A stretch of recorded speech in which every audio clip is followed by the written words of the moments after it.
সংসার জীবনে কিছু মূল্যবান পরামর্শ। নাম্বার 1, ঝগড়া হলে হবে, এটা স্বাভাবিক, কিন্তু এর জন্য যেন বেডরুম আলাদা না হয়। এর জন্য যদি বেডরুম আলাদা হয় তাহলে দেখবেন একটা সময় পর আপনাদের এই সম্পর্কটা ছিন্নভিন্ন হয়ে যাবে। সেজন্য সংসার জীবনে ঝামেলা হবে, ঝগড়া হবে, ইটিসি কারণে হতে পারে, কিন্তু এর জন্য কখনোই যেন বেডরুম আলাদা না হয়। Be careful. বেডরুম যদি আলাদা হয়ে যায় তাহলে একটা সময় পর দেখবেন আপনারা আলাদা হয়ে যাবেন। বি কেয়ারফুল, এটা কখনোই করবেন না। নাম্বার 2, ঝগড়ার সময় মনে রাখবেন আপনি যে শুনে ঝগড়া করছেন সেই সুর থেকে আপনার স্বামী বা স্ত্রী বেশি মূল্যবান।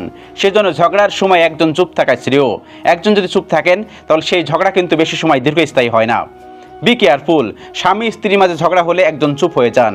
একজন যদি আগুন হন একজন পানি হয়ে যাবেন। দুজনে যদি আগুন হন সেখানে কিন্তু দাউ দাউ করে জ্বলে উঠবে। Be careful.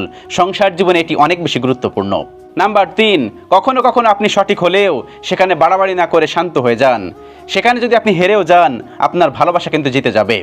আর যদি আপনি সেখানে বেশি বাড়াবাড়ি করেন তাহলে আপনাদের স্বামী স্ত্রীর মধ্যে যে সম্পর্কটা আছে সেটা কিন্তু ছিন্ন ভিন্ন হয়ে যাবে। Be careful. সংসার জীবনে এগুলো অনেক বেশি মেনটেন করে চলা উচিত। এগুলো যদি আপনি মেনটেন করে চলেন তাহলে দেখবেন সংসার জীবনে অশান্তি কম আসবে। সংসার জীবন যদি আপনার ভালো হয় তাহলে দুনিয়াতে জান্নাত পাবেন, আর যদি সংসার জীবন খারাপ হয় জাহান্নাম কি দুনিয়াতে দেখতে পারবেন। Be careful.